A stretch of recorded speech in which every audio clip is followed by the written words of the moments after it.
Oi, pessoal, tudo bem? Então, vamos voltar para nossas aulas.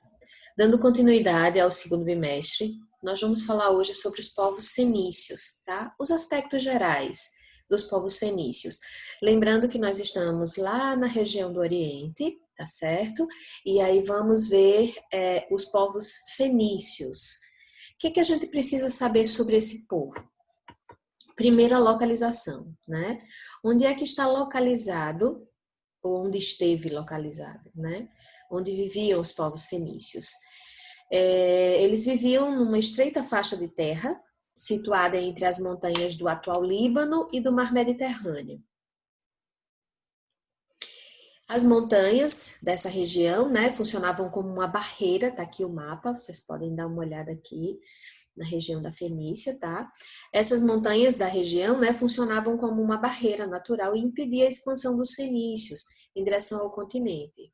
Assim, banhado pelo mar Mediterrâneo em toda a sua faixa oeste, os fenícios souberam aproveitar muito bem o mar na busca de sua sobrevivência. Ou seja, o mar servia para que os fenícios pudessem tirar alimentos, produzir objetos para sua sobrevivência, entre outros objetivos que o mar tinha na vida dos fenícios, tá? E quais eram as principais atividades desses povos? Deixa eu puxar um pouco para cá o meu... Aqui, bora passar para cá. Isso! A região não era tão fértil como a do Rio Nilo, como a gente viu, tá? Mas era banhada por pequenos rios e uma das principais atividades econômicas era a pecuária. O que é isso? A atividade agrícola, pessoal, a criação de gado, tá? Além delas, além da atividade pecuária, também tinha a agrícola. Eles plantavam trigo, videira. A videira é uma planta que produz vinho, tá? E o vinho é saborosíssimo. E a produção de azeitonas para fazer o azeite de oliva que todo mundo no mundo inteiro consome até hoje, tá? E por estarem muito ligados ao mar, além da pesca, que é uma atividade típica para quem mora no mar, todo mundo sabe disso, quem mora aí próximo da Barra sabe que muitas pessoas tiram a sobrevivência da pesca, né, e vão para o alto mar e etc e tal. Mas além da pesca, eles tinham o comércio marítimo com outros povos. O que é o comércio marítimo? Eles compravam e vendiam mercadorias de outros povos, tá? Comércio marítimo, além da pesca, então, a atividade agrícola e a pecuária. Nessa época, essa atividade econômica, ela era possível graças aos portos naturais, tá? O cedro é uma madeira, pessoal, que fabrica móveis, que fabricava vários objetos na época, inclusive para a construção de navios, tá? Aí, os fenícios, eles fundaram colônias na costa do Mar Mediterrâneo. E aí vem o mapa. Desculpem, pessoal.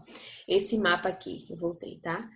Toda essa região aqui equivale também ao mar, as colônias que ficaram aqui, né, na costa do Mar Mediterrâneo, tá? E a construção dos barcos, tem aí para vocês darem uma olhada aqui, ó. Isso aqui era um dos barcos, um dos objetos construídos com cedro, né? Aquela madeira que servia para construção.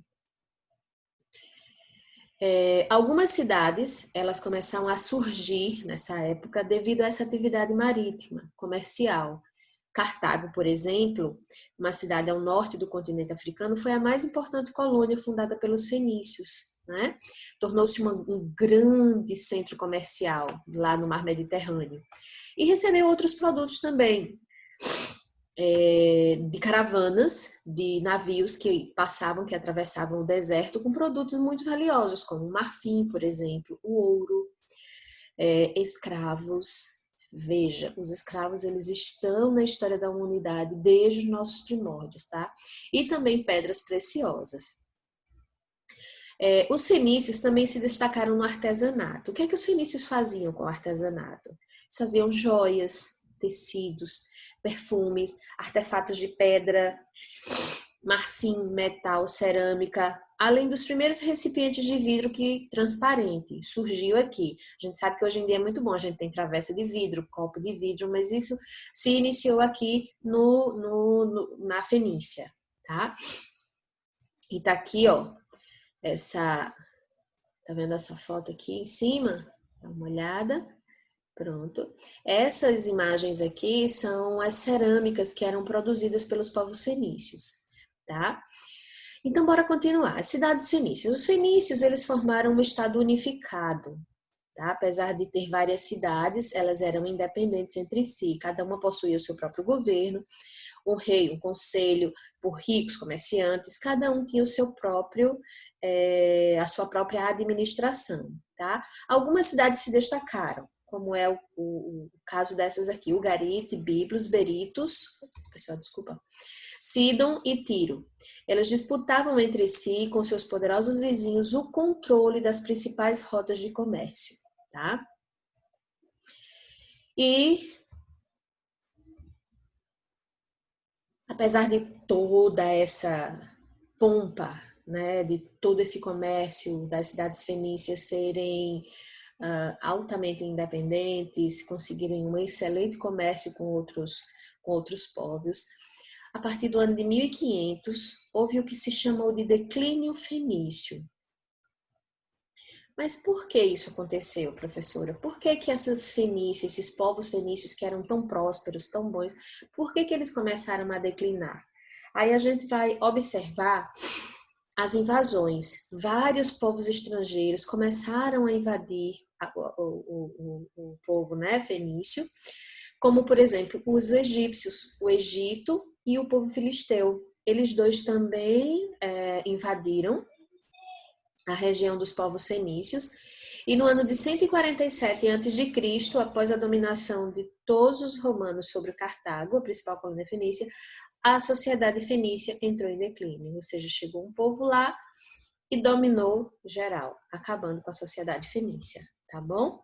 E por último, uma das coisas peculiares dos fenícios, deixa eu trazer a minha câmera para cá, por conta da necessidade de comunicação com esses outros povos, para que se formalizasse o comércio e etc., o povo fenício desenvolveu um alfabeto, tá? Esse alfabeto tinha vários sinais, que é escrito aqui, ó, tá vendo? Eu tô passando o cursor aqui para vocês darem uma olhada. E cada sinal desse aqui correspondia a um som, tá? Por volta do ano 1000, mais ou menos antes de Cristo, as formas de escritas mais utilizadas eram os hieróglifos, que é a escrita egípcia, que nós já vimos, tá? E a cuneiforme, que é aquela suméria que nós vimos no penúltimo assunto, que foram os povos sumérios da escrita cuneiforme, que vem de cunha, que era o tipo do instrumento utilizado para carimbar, né? E escrever as palavras. Devido ao alfabeto fenício ser mais simplificado e fácil de memorizar, os gregos a adaptaram ao seu idioma. Então, logo o alfabeto grego foi incorporado pelos romanos, que acrescentaram novas letras, criando assim o alfabeto latino, esse que nós usamos. Então, o nosso português, o nosso alfabeto, o A, B, C, D e etc e tal, ele surge exatamente aqui na Fenícia, tá? Com as adaptações dos egípcios, né? Que acharam ele mais fácil de compreender, e com todas essas alterações, aí chegamos no nosso alfabeto. É o alfabeto fonético, tá bom? Esse que tem cada sinal tem um som, tá bom? Pessoal, a atividade é bem simples, são 4 questões para vocês responderem. Leiam o texto, qualquer dúvida vocês já sabem, podem chamar no WhatsApp e lá na plataforma também do Google Sala de Aula, tá bom? Então, divirtam-se, estudem e até a próxima, tá bom? Tchau!